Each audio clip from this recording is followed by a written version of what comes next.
কখনো কোনো বাগানের কোনো বৃক্ষকে দেখেছেন যেখানে সুগন্ধি ফুল থাকে, রসালো ফল থাকে? তখন মন প্রফুল্ল হয়ে ওঠে, মন থেকে সেই বৃক্ষের প্রতি ভালোবাসা জন্মায়।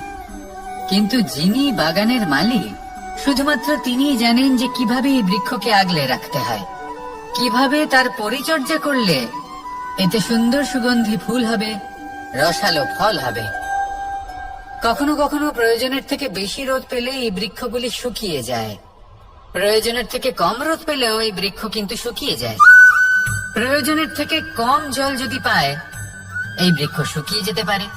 প্রয়োজনের থেকে অতিরিক্ত জল যদি পায়, তখনও এই বৃক্ষের শিকড়গুলি নষ্ট হয়ে যেতে পারে। এবার এটাই কিন্তু আমাদের সংসারের সাথেও হয়। আমাদের সংসারের সকল প্রতিভাশালী ব্যক্তি, যেমন লেখক, বিচারক, প্রবক্তা, যোদ্ধা, এদের সবার ক্ষেত্রে এই কথাটাই প্রযোজ্য। যদি বেশি প্রশংসা করা হয়, তাহলেও এরা হারিয়ে যাবেন। প্রয়োজনের থেকে বেশি যদি নিন্দা করা হয়, তখনও তারা নত হয়ে পড়বেন।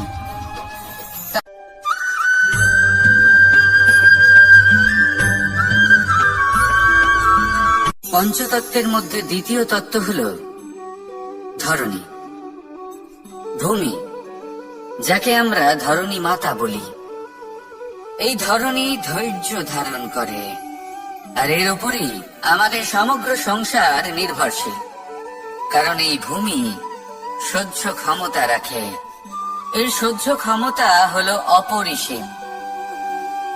সন্তান যতই আঘাত প্রদান করুক না কেন, প্রেম পূর্বক সহ্য করে, আর তার বদলে অমূল্য রত্ন প্রদান করে। সন্তান যদি হাল চালায়, তাহলে তার বদলে তাকে অন্ন প্রদান করে। এটাই হলো ধরণী। এবার এর থেকে আমরা কি শিক্ষা পেতে পারি? এটাই যে কারোর জন্য কিছু করা বা কাউকে কিছু দেওয়া মনে কোনো কামনা ছাড়াই। আর এই কথাটা বুঝে যান, যদি কারোর জন্য কামনা না রেখে বা কোনো পাওয়ার আশা না রেখে কারোর জন্য কিছু করেন বা কারোকে কিছু দেন, যদি এটা আপনি শিখতে পারেন, তবে আপনি ভালোবাসতে শিখে গেছেন। আর সেই জন্যই এই ধরিত্রীকে মাতা বলা হয়। কারণ মাতা শুধু উনি নন যিনি গর্ভে সন্তানকে ধারণ করেন, মাতা তো উনিও যিনি জীবন বাঁচতে শেখান, যিনি জীবন বাঁচার উদাহরণ প্রদান করেন। তাহলে ধরণীর থেকে এই নিঃস্বার্থ ভাব শিখুন, নিঃস্বার্থ ভালোবাসা শিখুন, আর এই ভালোবাসার সাথেই বলুন রাধা রাধা।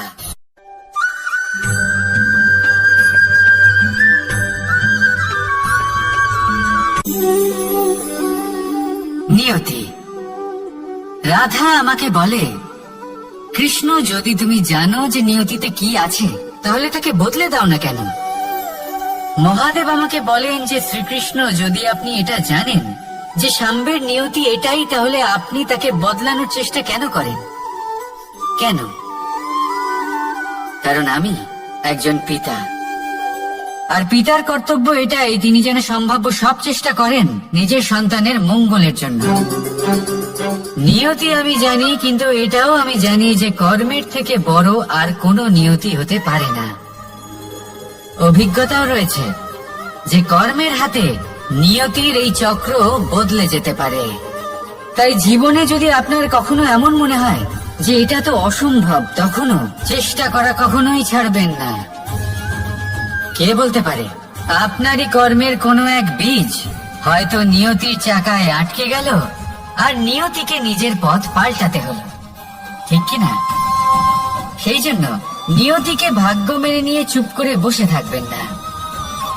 নিজের নিয়তি স্বয়ং নিজের কর্মের দ্বারা নির্ধারিত করুন, কারণ আপনার এই কর্মের উপরেই আপনার অধিকার রয়েছে।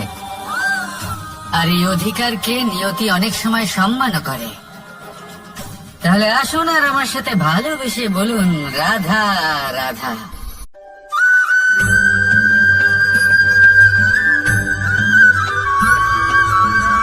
মানুষ ভাবেন যে ধন অর্জন করা হলো অত্যন্ত গুরুত্বপূর্ণ।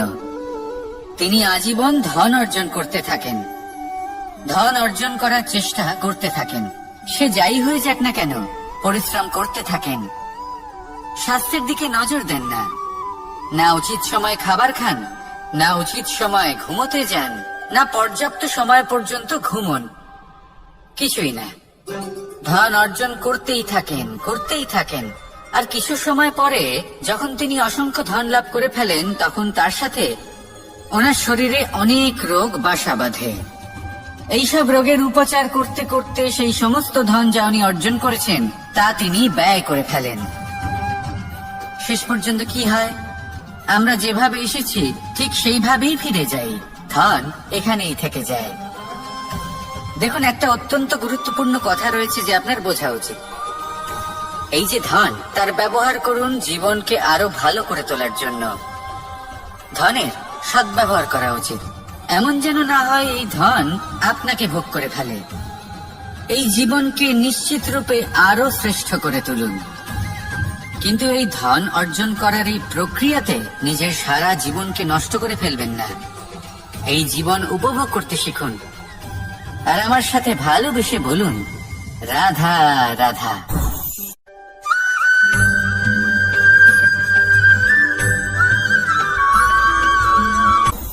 আপনি কখনো পর্বতের শিখরে উঠেছেন?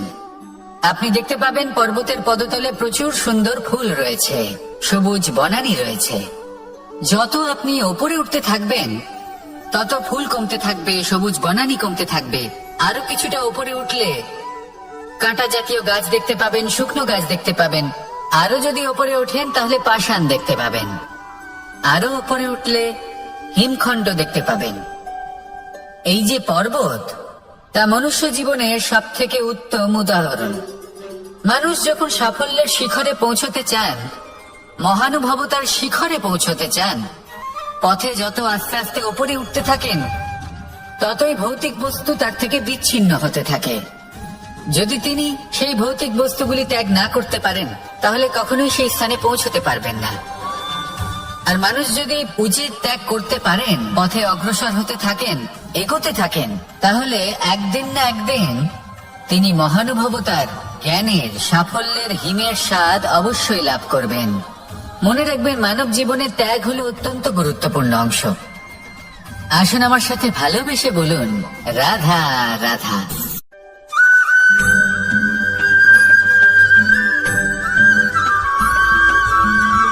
কেউ বলে জীবন খুব ক্ষণস্থায়ী, কেউ বলে জীবন হলো একটা সুন্দর স্বপ্নের মতো, আবার কেউ বলবে জীবন হলো এক কঠোর সত্য। কিন্তু জীবন আসলে কি? জীবন হলো আপনারই প্রতিবিম্ব, একটা দর্পণ। অর্থাৎ আপনি জীবনকে সেইভাবেই পাবেন যেরকম আপনি নিজেকে প্রতিপন্ন করবেন। যদি আপনি দর্পণের দিকে তাকিয়ে হাসেন তাহলে আপনি সামনে হাসি মুখী দেখতে পাবেন। এবার যদি আপনি গম্ভীর হয়ে থাকেন তাহলে আপনি একজন রুষ্ট ব্যক্তি দেখতে পাবেন। শেষে সব থেকে বেশি গুরুত্বপূর্ণ হলো আপনার চেষ্টা। আপনাকে সবসময় চেষ্টা করতে হবে যাতে আপনি নিজেকে প্রসন্ন এবং ইতিবাচক মনোভাবে রাখেন। এটা হলো আপনারই উত্তরদায়িত্ব, তাকে পালন করুন। এই মনকে প্রসন্ন রাখুন, এই সংসারকে সুন্দর বলে মনে হবে। আর এই মন প্রসন্ন হয়ে বলবে, রাধা রাধা।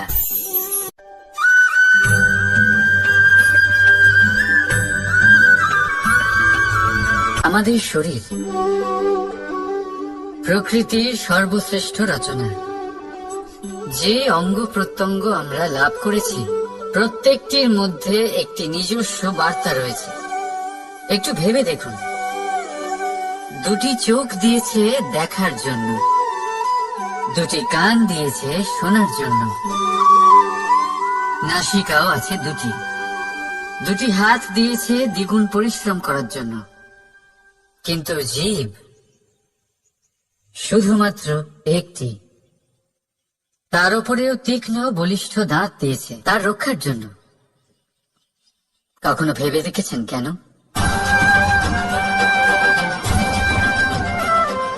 কারণ শব্দ আর শব্দের প্রয়োগ মানুষের সবচেয়ে বড় অস্ত্র, যার প্রয়োগ যত ভেবে চিন্তে করা যায় মানুষ তার জীবনে ততটাই উপরে উঠতে পারে। তাহলে মনে রাখুন, দেখুন, শুনুন আর বুঝুন বেশি, বলুন কম। রাধা রাধা।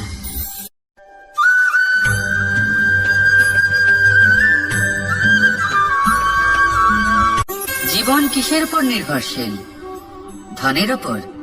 বৈভবের অনুভব যদি আপনি করতে চান তাহলে তা পাবেন শুধু একতার দ্বারা, সংগঠনের দ্বারা। যদি আপনাকে উদাহরণ দিই, নিজের এই হাতটাকে দেখুন, 5টা আঙুল রয়েছে। কোনো একটা বস্তুকে নিজের একটা আঙুল দ্বারা তুলে ধরার চেষ্টা করে দেখুন, বড়ই কষ্ট হবে। তখন আপনি বুঝতে পারবেন যখন এই 5টি আঙুল একত্রিত হয় তখন কোনো কাজ কতটা সহজ হতে পারে।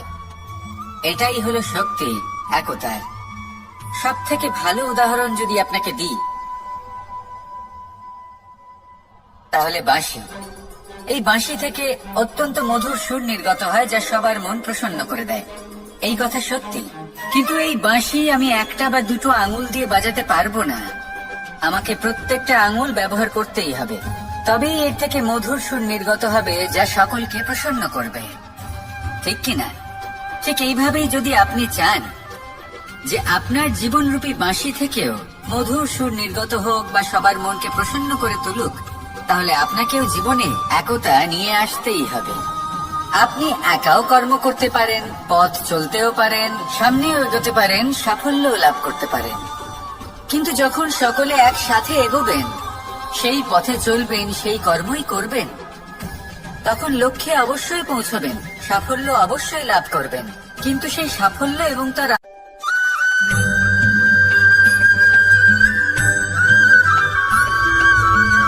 এই সংসারে সব থেকে বেশি কোমল বস্তু হলো রেশম। এই রেশম এতটাই কোমল হয় যে এর পুরো একটা থান শুধুমাত্র একটা হাতে ধরা সম্ভব।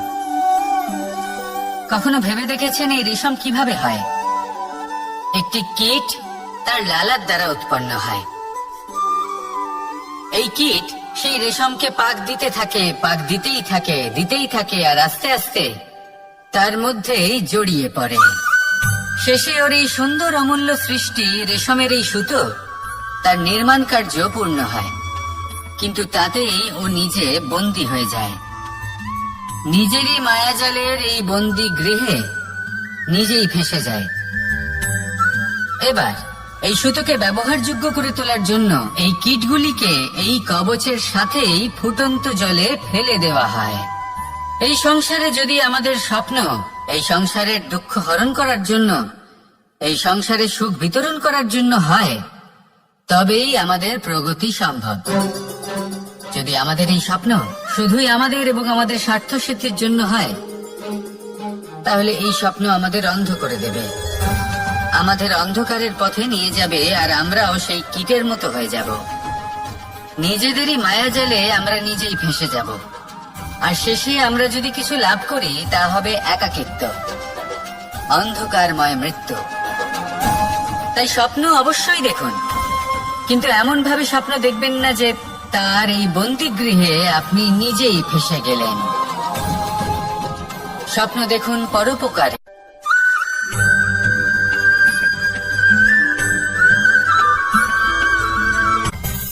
মানুষের মধ্যে একটা বিচিত্র প্রবৃত্তি থাকে, অন্য সকলের বিষয়ে, তাদের জীবনের বিষয়ে, তাদের ব্যক্তিত্বের বিষয়ে, তাদের ভবিষ্যতের বিষয়ে অনুমান করা। এটা হলো অনুচিত। কারণ অতীতকালকে দেখে লোকে ভবিষ্যৎ বলে দিতে পারেন, বর্তমানকে দেখে ভবিষ্যতের বিষয়ে অনুমান করে ফেলেন। উদাহরণ দিতে হলে বলবো, কোনো দাসকে দেখুন, ওকে দেখে লোকে বলে যে ওর ভবিষ্যৎ সেটাই হতে পারে, অনুমান করে ফেলেন। আর এই রাজাকে দেখুন, উনি তো কত সুখী হবেন, উনি তো জগতের সব থেকে অধিক সুখী মানুষ, কত সুখ সুবিধা আছে ওনার কাছে, ধারণা করে ফেলেন। তবে সত্য তো এটাই যে কারোর ব্যক্তিত্বের বিষয়ে, তাদের ভবিষ্যতের বিষয়ে আপনি পূর্ণ সত্য কখনোই বলতে পারবেন না, শুধু অনুমান করতে পারবেন। আর এই অনুমান করে সত্যি কোনো লাভ হয় না, কারণ এই কাল সেটা হলো অত্যন্ত শক্তিশালী। কালো থেকে কালোতর কয়লাকেও হিরেতে পরিণত করতে পারে। অনেক বড় বড় রাজাকেও বিদূষক বানিয়ে ফেলতে পারে এক মুহূর্তেই। তাহলে আপনি অনুমান করে কি লাভ? কি পেলেন অনুমান করে? সেই জন্য কারোর বিষয়ে কোনো অনুমান করবেন না, তার ভবিষ্যতের বিষয়ে অনুমান করতে যাবেন না, কারোর বিষয়ে কোনো ধারণা করে নেবেন না। কিছু করতে হলে ভালোবাসুন, সবার মধ্যে ভালোবাসা ছড়ান, সবার মধ্যে ধন্যাত্মক ভাব ছড়ান। এই মন প্রসন্ন হয়ে বলবে, রাধা রাধা।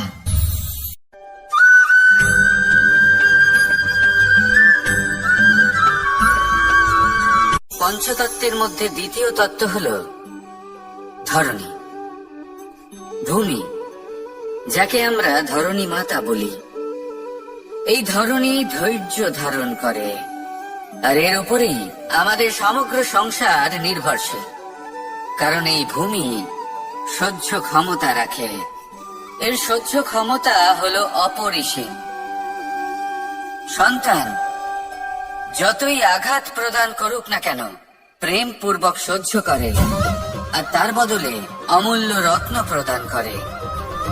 সন্তান যদি হাল চালায়, তাহলে তার বদলে তাকে অন্ন প্রদান করে। এটাই হলো ধরণী। এবার এর থেকে আমরা কি শিক্ষা পেতে পারি? এটাই যে কারোর জন্য কিছু করা বা কাউকে কিছু দেওয়া মনে কোনো কামনা ছাড়াই। আর এই কথাটা বুঝে যান, যদি কারোর জন্য কামনা না রেখে বা কোনো পাওয়ার আশা না রেখে কারোর জন্য কিছু করেন বা কারোকে কিছু দেন, যদি এটা আপনি শিখতে পারেন, তবে আপনি ভালোবাসতে শিখে গেছেন।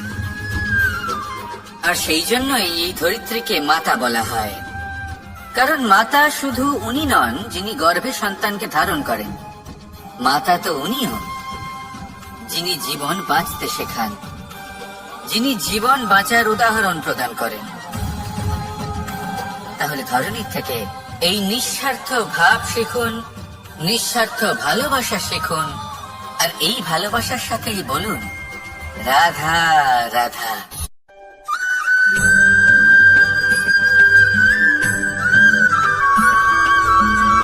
সংসারে আমাদের জীবনে যখন কোনো সুখ বা দুঃখ আসে, তার জন্য আমরা কাউকে না কাউকে অবশ্যই দায়ী করে থাকি, তাই না? এই ব্যক্তি আমাদের সাথে এরকম কাজ করেছেন, তাই আমার সাথে এমন হলো।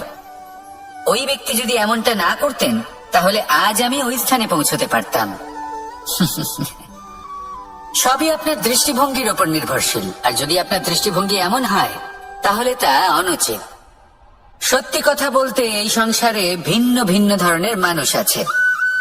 এটা আপনার উপর নির্ভর করছে কিভাবে তাদের স্বাগত জানাবেন।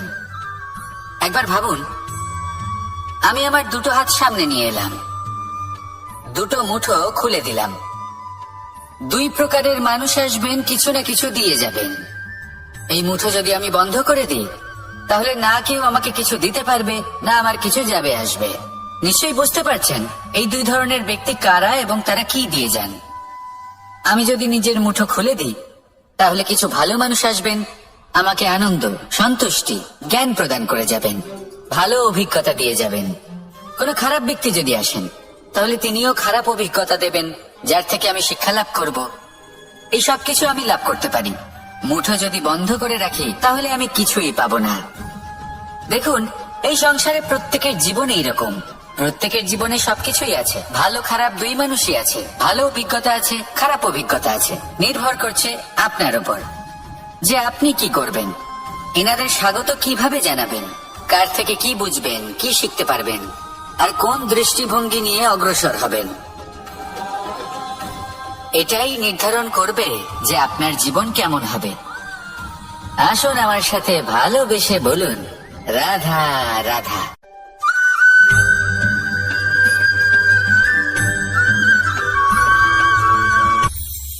এটা হলো ধান গাছ।